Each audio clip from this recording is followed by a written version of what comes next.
Porque a gente tem um Vitória que chega se sentindo muito prejudicado, com o psicológico pode estar abatido ou não. Pensando assim, pô, a gente fez um grande jogo contra o Cruzeiro enquanto estava 11-11, um time que briga lá no topo da tabela. E aí, o Thiago Carpini, que é um reforço pro Vitória para esse jogo, vai estar de volta no banco de reservas, vai enfrentar o ex-time dele, sim, que ele conhece bem, mas acho que isso não faz tanta diferença, porque já passou algum tempo, alguns jogadores já mudaram. E tem esse time aqui à disposição para o jogo, ó. Lucas Arcanjo, William Lepo, Edu deve fazer sua estreia como titular, porque o Nery está machucado, ou está suspenso. Wagner Leonardo, Lucas Esteves, Ricardo Hiller, porque o Luan não joga, porque pertence a São Paulo, não pode jogar. William Oliveira e Felipe Machado. Esse é o meio de campo da equipe do Vitória. No ataque, Mateuzinho, Oswaldo e Alejandro. Aí não tem jeito. Semana passada tinha dúvida. Aí, Janderson Alejandro. O cara me pegou de bicicleta. Acabou. O Alejandro tá com passagem, né? Com cadeira cativa garantida aí, pelo menos até o fim da temporada. Depois de um gol desse. Aliás, o Chaka fez um gol no alemão lá, um gol absurdo também, deu uma pancada de fora da área. Se o goleiro bota a mão, arranca a mão. Que já concorre aí ao Puskás, né? Agora o Alejandro tá com um concorrente, porque antes era só ele. Agora ele tem um pouquinho de concorrência aí, mas eu vou te falar, pelo menos concorrer deveria. Pô, esse Puskás aí pode ficar no Brasil. O Guilherme Madruga não foi o último a ganhar? Tivemos o Wendel Lira e depois o Madruga. O Wendel Lira tem um tempão já, pô. É, o do Vila Nova. Parou até de jogar, joga FIFA já. Joga FIFA, joga. Não, mas antes do Madruga foi ele. Sim, o brasileiro. É o brasileiro, né? Teve um gol do Neymar, depois teve o Lira e o Madruga. E agora é o Alejandro, olha aí, ó. Toma! Ele pegou de biquinho, não foi? Cara, isso é muito difícil. O arco que essa bola fez foi sensacional, pô. É, o nível de dificuldade, e que inclusive é um dos critérios, né, pra o Puskás. Olha aí, a movimentação pra bicicleta é perfeita, assim, sabe? Se você tiver que... Se um treinador tiver que ensinar um jogador como é que faz uma bicicleta, é exatamente assim que ele vai mostrar. É uma bicicleta tipo essa que ele vai falar, ó, o movimento é esse aqui e tal.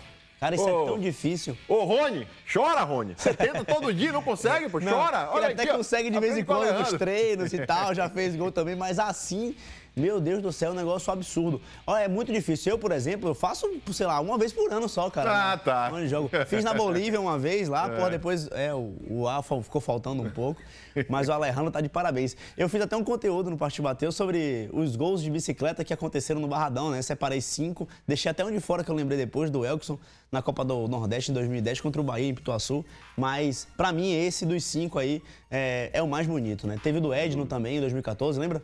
Sim, contra o Criciúma, não foi? Contra o Criciúma, que foi bem legal também, teve o do Simval em 2000, mas enfim, eu acho que esse é o mais bonito, praticamente, e não foi contra qualquer time e nem contra qualquer goleiro. Pra mim, foi contra um dos maiores goleiros do futebol brasileiro da atualidade, o Cássio, que disse... Que foi o gol mais bonito que ele já tomou. Você tá vendo? Então, ô Bandana, tá preparado para um gol desse no Morumbi, amigo? Tô brincando, mas fala pra gente aí sobre esse confronto e por que o São Paulo tá tão desfalcado assim pra esse jogo. Pior, cara, que eu tô pensando assim, eu não sei se vai ser o Jandrei o goleiro, né? E aí, o Jandrei ficou um pouco marcado quando ele precisou substituir o Rafael, que estava na seleção brasileira. Porque tem muito isso no São Paulo, né? A substituição do Rogério foi uma coisa muito complicada e a gente sofreu um pouco. O Jandrei fez um bom começo no São Paulo aqui, depois se contundiu e nunca mais voltou naquele nível. Quando precisou substituir o Rafael, ele falhou em alguns lances e começou a tomar esses golaços, né? Se ele toma um gol desse amanhã, já vai voltar toda essa festa, lá, chama gol. Sabe essa coisa de torcida? Sim. Então eu realmente espero que não aconteça. Mas golaço, tá? Aliás, se fosse essa arbitragem aí, o Palmeiras tinha ido pros pênaltis, tá? Se fosse a arbitragem aí do Vitória e Cruzeiro, esse VAR aí, o Palmeiras teria levado aquele jogo pros pênaltis lá. Teve esse ponto aí pro Vitória. Eu acho que os caras vão vir com sangue nos olhos. Eu acho que tem mais a ver com essa segunda teoria de vocês de, a gente jogou bem, a gente foi injustiçado e a gente quer mostrar que temos capacidade, entendeu? Eu não acho que a galera vai ficar abatida, porque se ficar, na verdade, revoltado, isso vai virar combustível. Agora, do Carpini conhecer o time, amanhã acho que ele não conhece ninguém, cara, porque o time é muito alternativo. Se você tivesse que chutar a Bandana assim, qual seria o time do Zubeldia, né? Daria pra fazer alguma coisa aí?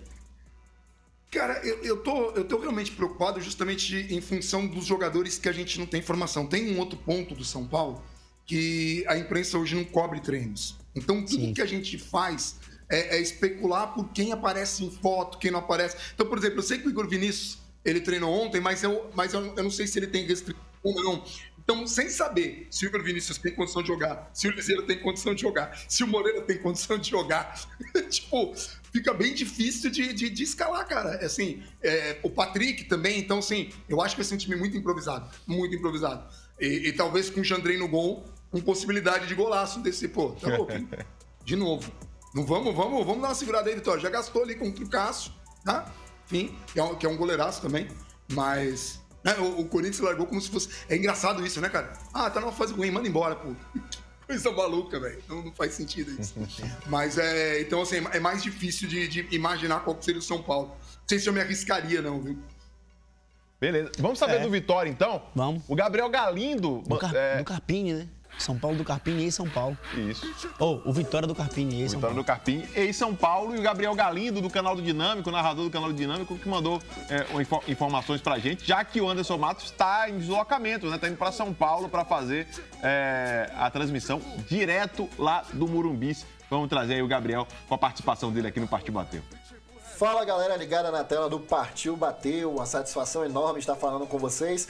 Me chamo Gabriel Galindo, sou narrador do Canal do Dinâmico no YouTube, onde falamos exclusivamente sobre o Esporte Clube Vitória, e a convite desta bancada, a quem eu mando um abraço, vim trazer notícias do Leão para este jogo contra o São Paulo no próximo domingo, dia 25 às 18h30, no Morumbis, pela Série A do Campeonato Brasileiro. Vitória que teve a semana inteira para se preparar e digerir aquele empate amargo diante do Cruzeiro por 2-2, onde após abrir 2-0 no marcador, com um gol histórico de bicicleta do Alejandro, o Leão acabou cedendo o empate em uma partida que envolveu aí expulsão e também polêmicas de arbitragem devido ao segundo gol do Cruzeiro, que não foi anulado mesmo após ser revisto pelo árbitro de vídeo. Bom, águas passadas, o Vitória treinou durante a semana na Toca do Leão e terá alguns retornos importantes para essa partida, não só dentro de campo, mas também fora dele. O técnico Thiago Carpini, que foi expulso diante do Bahia no Clássico Bavi, cumpriu suspensão contra o Cruzeiro e volta a poder comandar a sua equipe da beira do gramado contra o São Paulo, que inclusive é o último clube que ele comandou antes de desembarcar em Salvador para assumir o Vitória. Ou seja, pode ser um trunfo importante aí para o rubro-negro, o retorno do Carpini, que conhece bem o tricolor paulista. Um abraço a todos vocês, fiquem com Deus e voltaremos logo mais com mais notícias do nosso Leão. Tchau!